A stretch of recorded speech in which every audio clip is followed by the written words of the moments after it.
Alright, I'm going to be going deep into spoiler territory for Mafia, the definitive edition in this video. I'll save it for the end and clearly denote when that will happen, as well as timestamp to skip to avoid any spoilers if you so choose. But just wanted to make that clear from the get-go. There will be spoilers in here, but again, I'll let you know. Nowadays, video game remakes have become big business in their own right. It seems like there's a new remake or remaster of an older game announced every week, and these remakes and remasters can come in many forms. They can be simple remasters, where the only thing that really changes is updated graphics and maybe some modern control adjustments. Think GTA, the Trilogy Definitive Edition. Or they can be a complete remake of the game, rebuilding it from the ground up, making it pretty much the quote-unquote same game in name alone, much like Final Fantasy VII Rebirth and Remake, which took one game, Final Fantasy VII, from 1997 I believe, I could have that mistaken, and turning it into a trilogy with a yet unreleased third part. If you showed someone who is, with lack of a better phrase, out of the loop, a side-by-side of the original Final Fantasy VII and the newer remakes, they would be forgiven thinking they had nothing to do with one another. That is how different they look. Another game that falls under that category would be 2020's Mafia the Definitive Edition, a complete remake of Illusion Softworks' 2002 action game. Nowadays, we are getting remastered and remakes of games that many argue do not need it. I'm looking at you, Sony. Games barely even a few years old getting, and the term used very loosely here, remastered. But I would say the jump from 2002 to 2020, 18 years, warrants enough time for a remaster. Especially in the late 90s and early 2000s, people were still trying to figure out what video games were or could be. So if you take a game from 2002 and remake it for modern audiences, just like Final Fantasy for example, the two Mafia games look completely different. And with Mafia, the old country, on its way, I couldn't think of a better time to jump into the series for the first time. So let's talk about Mafia, the Definitive Edition.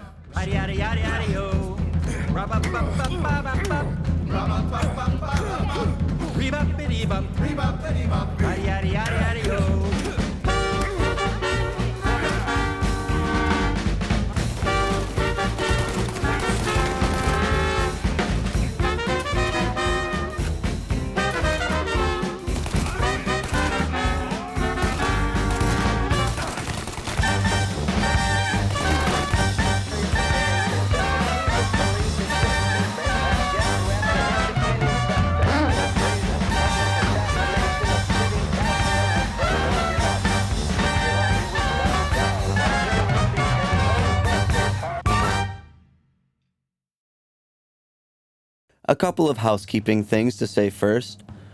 First, let's discuss the elephant in the room. I know I said I was going to play Dead Rising 2 next, and I actually did start it.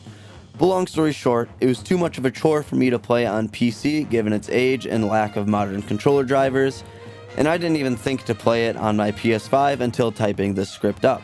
So I will play that game next, and we'll resume the Mafia series playthrough once I'm done with that series.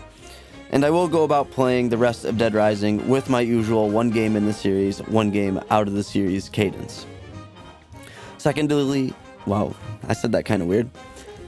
This is not a direct comparison to the original 2002 Mafia, as I have never played the original. I will surely reference the older game and use some knowledge I have on it, but this will primarily be my standalone experience with the Definitive Edition, not a comparison. Okay. With that out of the way, let's get into it. Mafia the Definitive Edition was developed by Hangar 13, published by 2K, and was released on September 25th, 2020 for PS4, Xbox One, and Windows PC. I played this game on PS5, so all footage you are seeing is recorded from that system and was captured using the onboard recording software. But it is worth mentioning that I initially wanted to play this game on PC, especially since it was on Game Pass. However, after I downloaded it and tried to play it for the first time, I would launch it and nothing but a black screen would show. Thinking this was an Xbox app issue, I purchased the game on Steam for $8, but again, same issue. Then upon looking it up, it appears this is a common issue with the PC version of the game, and fixing it is a little above my pay grade based on some videos and articles I saw on how to fix it. So if you were looking to play this game on PC, be aware of that issue. In Mafia, you play as Tommy Angelo, a lowly cab driver living in the city of Lost Haven, a fictional city primarily based on the city of Chicago. The game opens in the early 1930s, and Tommy is taking a smoke break during his nighttime cab shift. Suddenly, two mobsters climb into his cab out of desperation, as the job they were on went wrong, with one of them taking a bullet. Tommy, held at gunpoint, helps the two mobsters escape their pursuers. However, little did Tommy know at that point that this would be his first act in a long career as a mobster. The urge to fight reading this and doing it in a mobster accent like this and talking like this first and foremost, you can't talk about Mafia. I'm really having to fight that urge here, but I'm doing what I can. First and foremost, you can't talk about Mafia without talking about the mission Fair Play. But talking about this mission requires some context. First, the driving in this game is very unique. This game takes place in the 1930s and the cars behave appropriately, aka a little loose when it comes to handling, and I was sliding around every corner since I turned off the setting where the police pull you over for speeding.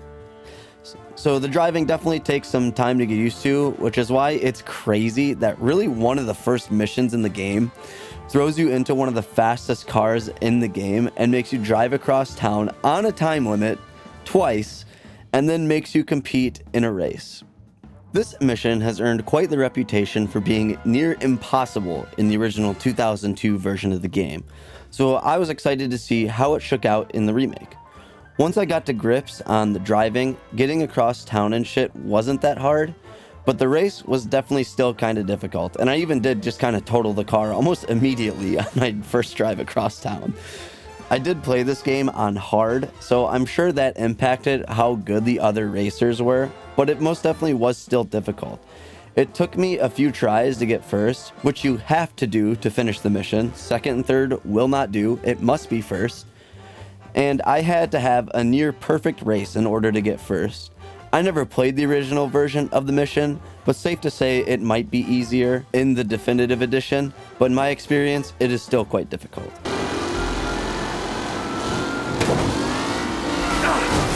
Another thing that was clearly made better was the graphics of the game, and it truly does look great. However, I would have liked to see a different performance mode for the game. On console, it appears to be locked at 30 FPS at a resolution I cannot say for certain. I would assume 2K or 4K. I'd be kind of shocked if it was 1080p, but you never know. This was PS4, Xbox One, so who knows. I would have liked to see an option to lower the resolution a bit and play at 60 FPS. As someone who very much values frames over resolution, 60 is kind of the bare minimum I like to game at nowadays. And for this game to not have that option was quite disappointing. Another thing I want to note is the shooting, and take this with a grain of salt, and here's why. Before you start a playthrough of the game, it prompts you to turn some settings on or off, such as the more relaxed police that I mentioned earlier. But another setting I noticed was auto aim, or like snap-on aiming. Think like GTA, where all you do is hold down like the left trigger and it just locks onto people. I figured I would turn that off and freeball the aiming, which I did for the most part. There was a single part of the game where I had to turn it on to progress. Without spoiling anything, I was in the back of a moving truck with a Tommy gun and to very accurately shoot a part of another vehicle a lot, or else my truck was destroyed in like 20 seconds. I tried without the auto aim like 7 or 8 times, and I was just not able to do it. But because I didn't have auto aim on, shooting was very clunky and inaccurate, which is only made more true by the imprecise reticles you have to work with. Oftentimes I had the enemy's ugly mug right in the middle of my crosshairs just to miss shot after shot and finally hitting them with the last bullet in my magazine. Could this have been solved with the auto aim? Probably, at least partially. So that's why I say take this all with a grain of salt. If you go with auto aim, you likely won't be as frustrated as me with the shooting. Now at this point, I want to talk about the story and by proxy some spoilers. But before I talk about spoilers, let's just do an overview of this story for those interested. Long story short, I really like the story of this game. Compared to other early 2000s games I have played, The storytelling offered in Mafia is head and shoulders above the rest. Really, my only issue with the story of this game is that it feels kind of rushed at times, and relationships between characters seem to move quite quickly. Again, this game was originally made before probably a lot of people really understood what video games could be, and it feels like only recently video games have been viewed as a serious storytelling medium. So for a game like Mafia to tell such a deep and complex story with amazing and dynamic characters, it feels really ahead of its time. Assuming the stories are pretty much the same in the two versions of the game. I have no evidence to support that they are, but I have to assume. All in all, I really enjoyed the story of Mafia. Alright, now let's talk about spoilers. If you don't want to hear any spoilers, skip to the timestamp on the screen now. I'll wait a bit, let you dry your hands if you're doing dishes, and maybe like the video and subscribe to the channel while you're at it. Once your hands are dry, just a thought, kill 3 birds with 1 stone. Okay, let's do this. As I mentioned earlier, I do really like the story of this game, even despite me knowing how it ends with Sam's betrayal and Tommy's eventual death in the final scene of the game. But what I didn't expect is how dynamic a lot of the characters are, including Tommy himself. There are several times in the game where Tommy is sent to do Don Salieri's dirty work. Sorry, I had to sound that one out. For example, Tommy was in charge of killing Frank after he betrays the family. However, once Tommy has Frank at gunpoint, he can't pull the trigger, especially with Frank's family watching from a plane. Or when Tommy saves a prostitute that the Don wanted dead. But Sam, who had a sweet spot for said prostitute, convinced Tommy to save her and just force her out of town. Or even at the very beginning, Tommy didn't have the guts to follow the Don's rules of 2 shots to the head when it came time to finish off a congressman's son, leaving Paulie to do it for him. And it is made abundantly clear that although Tommy is built for the Mafia lifestyle, not 100% of him is, and he clearly has some humanity. And the best part of these moments comes full circle at the end of the game, where after fighting through an art gallery, Tommy confronts a dying Sam, pissed off at his betrayal. But even though he is pissed beyond belief, he still can't muster up the courage to finish off Sam and put 2 in his head, at first. After some verbal exchanges, Tommy kills Sam as Sam was mid-sentence. This was really cool to see all those moments where Tommy let people live come full circle and have him finally pull the trigger. Also, side note, I don't know why, because I don't even think they look that similar, but every time I saw Sam, I thought of Zachary Levi. No clue why, but I just had to mention it literally every time. But Tommy is far from the only character with dynamic elements. You'd think in a game all about mobsters, a lot of the characters would be soulless, cold-blooded killers. And while they are cold-blooded killers, they are not soulless. Pretty much every major character has at least one moment where they show a different side of themselves. Tommy we have already been over, but let's take Sam. As mentioned earlier, the Don asked Tommy to kill a prostitute due to her helping some of Don Morello's boys, a rival mafioso, some of Salieri's plans. However, Sam intercepts Tommy before he leaves the family's HQ and asks Tommy to spare her, saying she's a good person and she doesn't deserve to die, and hands Tommy some money to give to her to get out of town. Or Frank, who is the Don's accountant, and honestly seems to be the coldest and most robotic of them all. He betrays Salieri after being blackmailed by Morello and leveraged the police in order to escape the city, but he did all this in an effort to protect his wife and daughter. Even Don Salieri, the head of the whole operation, is even given some humanity, especially at one instance in particular. From the start of the game, it is very clear that there are 2 crime families in Lost Haven. Lost Heaven. Salieri's and the Morellos. And these 2 families have been in a bitter rivalry for years. And at one point, Tommy, Sam, and Paulie are sent to eliminate Don Morello, and long story short, they are successful in their mission. But after they kill Morello, it shows Salieri in his office looking at an old picture, revealing that Salieri and Morello actually used to be old friends. And Salieri... It's getting tongue twisters here with these Italian names. And Salieri looks almost remorseful that he had to have Morello killed. And although it was a win for his crime family and his business at At that point in time, Salieri was generally upset that he had to have an old friend killed, and was in a way mourning his death. But for me, outside of Tommy, Paulie is the most complex of them all. Initially, and honestly, most of the game, Paulie is portrayed as kind of the most quote-unquote mobster of them all, I guess. He doesn't blink twice when it comes time to pull the trigger. He loves himself a good drink, or 12, and one of his favorite activities is visiting the local brothel. And quite frankly, I was almost annoyed with him for most of the game, with how over the top he can be, but my views of Paulie completely changed thanks to one cutscene. Towards the end of the game, Salieri sends Tommy, Paulie, and Sam to go get a shipment of cigars from the docks that supposedly was hiding some diamonds in the shipment. While on the drive to the dock, Paulie mentions how he has plans to rob a bank, but doesn't want the Don in on it. Sam and Tommy pretty quickly shoot the idea down, at least the part where the Don isn't involved. But later, after the boys deliver the cigars to the Don, Paulie and Tommy take the train back home without Sam.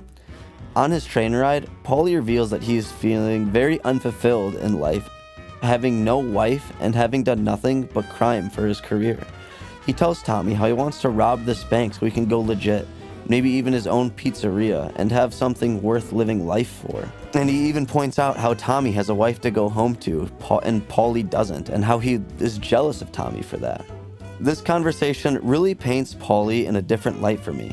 Yeah, he gets drunk a lot and sleeps with prostitutes, but maybe he's doing that all in an effort to numb the pain from having no one to come home to and being nearly 40 years old and has no real career. This one conversation truly turned the tables on how I viewed Paulie and made him a real dynamic character and allowed him to turn into someone I wanted to root for. Like I mentioned earlier, really the only issue I have with the story is how rushed things feel at times, and I want to highlight two examples from the story to illustrate this. First and foremost is Tommy's relationship with Sarah, the bartender's daughter. Clearly, time elapsed that the game doesn't show, but because of that, it really makes their relationship feel rushed. As far as what you see, your relationship with Sarah begins when her dad asks you to walk her home to protect her from some troublemakers who hang out on her path home. Then, next time Tommy and Sarah are on screen together, if I'm not mistaken, they agree to get married. I would have very much loved to see this relationship develop a bit more and grow over time, especially since Sarah and his daughter's safety is the main reason why Tommy turned to the law for help when everything went wrong. Because it felt so rushed, it felt like a very unimportant part of the story, when really Tommy's family is motivation to get out of the mobster life and the catalyst for the end of the game. Secondly, I feel the ending of the game is kinda rushed. It seems like everything is going relatively well, all things considered. Then Tommy and Paulie rob the bank, then Paulie dies, then you have your showdown with Sam and the game ends. I would have liked to see them take their time a little bit with the ending. Paulie gets shot and killed literally the day after the heist. Maybe let them get some plans together to do something big with the money before he dies. Or Paulie and Tommy still work for the Don for a bit, and then slowly the Don realizes they were the two behind the bank job. Just something to maybe have the process from bank robbery to end of the game take a little longer.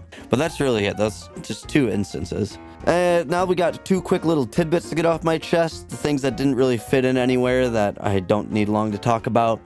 First one is only two. First one is the melee combat is incredibly simple. If someone played this game and told me they never took a hit from melee, I'd believe it. That's how simple and easy it is. And secondly, let me skip the end credits. They are so long and there is no skip option, not even a fast forward button. These credits are far too long to not allow that. It was like literally like, I want to say 10 minutes, maybe more, maybe like give or take. But that's it for the tidbits, and with my issues aside, I very much enjoyed my time with Mafia the Definitive Edition. It was very nice to experience this piece of gaming history, but also do so without the game showing its age. When I first saw the announcement of Mafia the Old Country, a prequel Mafia game that is on the way, I wasn't all that excited, given that I hadn't played any Mafia game. But after playing Mafia the Definitive Edition, I am not only excited to see what the Old Country has to offer, but the rest of the series as well.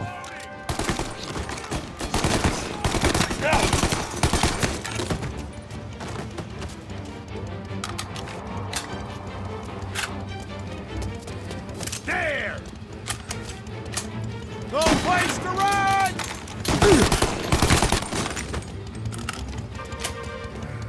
Your rifles are fine! Pick them up! Get him in your pocket and pop his fucking The first Mafia game left a much stronger impression on me than the first Dishonored game, that's for sure. Link in description for my review on all 3 of those games if you want to see. But I hope this video left a good impression on you. Thank you so much for your time and attention watching it. If you haven't already, make sure to hit that thumbs up button. It goes a long way for us here at Milkman Media. Like I said earlier, I will be playing Dead Rising 2 on my PS5 next. So subscribe to the channel so you don't miss that, as well as for all your other food and gaming needs. Lastly, I'd love to hear what you think of Mafia the series, the original 2002 game, the definitive edition, or anything else on your mind in the comments below. I'll talk to you there. Thanks again for watching this video, and as always, I'll see you in the next one. Let's go. I know I'm moving through life like it's a runway. I'ma live life in style and paint this life like a masterpiece. There's no bringing us down, and we don't know what tomorrow holds, so we gon' live right now. All we know when we pull up, God, I'm saying this. Oh,